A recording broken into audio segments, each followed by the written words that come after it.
नमस्कार, मैं प्रियंका। आप देख रहे हैं 4 पीएम। वक्फ कानून पर सुप्रीम कोर्ट के फैसले ने मोदी सरकार की नींव को हिला दिया है।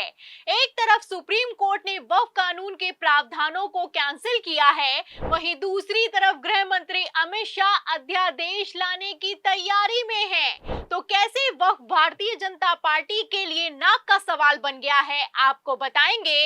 अमित शाह ने क्या धमकी भरा बयान दिया है, वो बयान भी सुनाएंगे।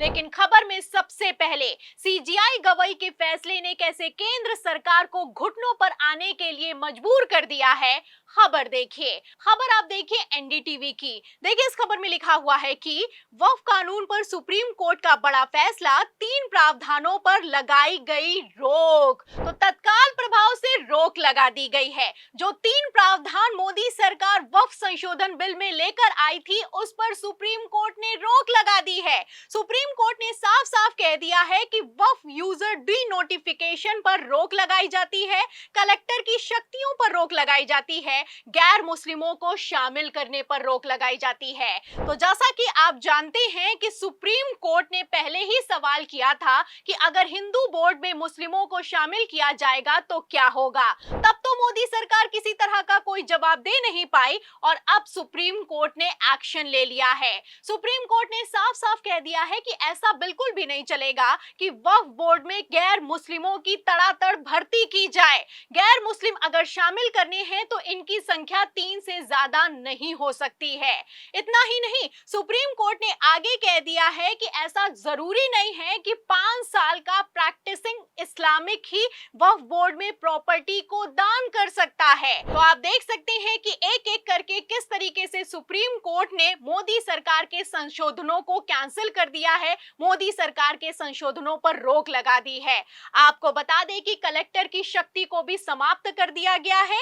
मोदी सरकार ने कहा कि कलेक्टर डिसाइड करेगा कि कोई प्रॉपर्टी वक्फ की है या फिर की नहीं। इस पर सुप्रीम कोर्ट भड़का है और सुप्रीम कोर्ट ने साफ साफ कह दिया है कि कलेक्टर को विवाद का निर्णय करने की अनुमति देना शक्तियों के विभाजन के खिलाफ है। तो एक तरफ सुप्रीम कोर्ट का फैसला निकलकर सामने आया है, दूसरी तरफ बीजेपी आला कमान की हालत खराब हो गई है। वैसे भी आप जानते हैं कि प्रधानमंत्री नरेंद्र मोदी 75 का होने के पहले कितना टेंशन में है। अब इसमें सुप्रीम कोर्ट के फैसले ने भी तड़का लगा दिया है। आपको बता दें, पिछली बार जब सुप्रीम कोर्ट ने वक्फ कानून पर अंतरिम रोक लगाई तो भारतीय जनता पार्टी बौखलाई। बीजेपी के सांसद ने तो यहां तक कह दिया कि संजीव खन्ना गृह युद्ध के लिए जिम्मेदार हैं। तो संजीव खन्ना को तो गृह युद्ध के लिए जिम्मेदार बताया था और अब सीजीआई गवई के लिए क्या कहेंगे, ये देखना होगा। माइनॉरिटीज कानून को स्वीकार नहीं करेगी। क्या धमकाना चाहते हो भाई? संसद का कानून है, सबको स्वीकार करना पड़ेगा। स्वीकार नहीं करेंगे मतलब क्या है? कैसे बोल सकते हैं कोई हम कानून को स्वीकार नहीं करेंगे? ये कानून भारत सरकार का है, हर एक पर बंधन करता होगा और इसको स्वीकार करना पड़ेगा। तो सुना आपने कि किस तरीके से अमित शाह बौखला रहे हैं। जब भारतीय जनता पार्टी वक्फ कानून को डिफेंड नहीं कर पाई तो भरे सदन में अमित शाह ने धमकी दी है। विपक्ष को धमकाते हुए कहा कि भारत सरकार का कानून है, संसद से पारित कानून है, इसको मानना होगा और हर कीमत पर मानना होगा और इसे मानने के लिए मुस्लिम समाज बाध्य है। फिलहाल अब कौन कितना बाध्य है, आप सुप्रीम कोर्ट के फैसले के बाद अंदाजा लगा सकते हैं। सुप्रीम कोर्ट ने साफ कह दिया है कि इस फैसले को लागू नहीं किया जा सकता है। आपको बता दें कि जिस तरीके से सुप्रीम कोर्ट ने मोदी सरकार को झटका दिया है, सूत्रों के हवाले से दावा यह किया जा रहा है कि अमित शाह अध्यादेश ला सकते हैं, क्योंकि पहले भी किस तरीके से सुप्रीम कोर्ट के फैसले को अध्यादेश लाकर पलटा गया है आप जानते हैं। तो क्या अब एक बार फिर वक्फ कानून के मसले पर भी वही होगा, ये देखना होगा। फिलहाल मैं आपको बता दूं कि सुप्रीम कोर्ट जैसे फैसले सुना रहा है, जैसे मोदी सरकार को आईना दिखा रहा है, जैसे सीजीआई कवई तेवर में दिखाई दे रहे हैं, सुप्रीम कोर्ट वर्सेस सरकार अपने चरम पर चल रहा है। जैसा कि आप जानते हैं कि पहले ही राष्ट्रपति के 3 महीने में बिल को साइन करने को लेकर सुप्रीम कोर्ट में सुनवाई चल रही है और इस सुनवाई के दौरान सीजीआई गवाई ने साफ साफ कह दिया है कि हम चुप नहीं बैठने वाले हैं और फैसला तो होकर रहेगा। इतना ही नहीं, सिर्फ राष्ट्रपति की यहां पर बात नहीं है, एसआईआर के मसले पर भी सुप्रीम कोर्ट में सुनवाई चल रही है।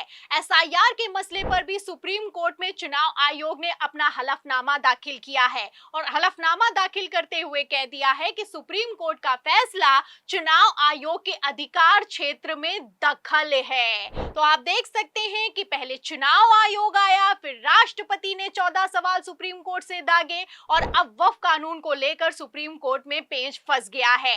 कई फैसले आने बाकी हैं। अभी तो वक्फ कानून पर अंतरिम रोक लगाई गई है, वक्फ कानून के प्रावधानों को कैंसिल किया गया है, तो चौतरफा तहलका मच गया है। आगे आने वाले फैसले जब आएंगे तब मोदी सरकार का क्या होगा और सबसे बड़ी बात प्रधानमंत्री नरेंद्र मोदी का क्या होगा, सवाल खड़ा होता है। फिलहाल जैसे हालात हैं, जाहिर सी बात है कि प्रधानमंत्री नरेंद्र मोदी की हालत खराब है। पहले जब काशी का दौरा किया तो विपक्षी नेताओं को हाउस अरेस्ट कर दिया गया और अब जब मणिपुर पहुंचे तो किस तरीके से मणिपुर में पब्लिक ने पहले तो स्वागत नहीं किया, फिर गो बैक के नारे लगाए गए हैं। प्रधानमंत्री नरेंद्र मोदी को मुंह पर बेइज्जत किया गया है, भयंकर आगजनी हुई है, मणिपुर के हालात और भी ज्यादा बद से बदतर होते जा रहे हैं। तो प्रधानमंत्री नरेंद्र मोदी के दौरे के बावजूद, उनकी अपील के बावजूद, करोड़ों की सौगात देने के बावजूद पब्लिक सुनने के लिए तैयार नहीं है। ये हाल हो चुका है मणिपुर का। दूसरी तरफ काशी, जो कि मोदी जी का संसदीय क्षेत्र है, वहां पर भी बवाल खड़ा हुआ है।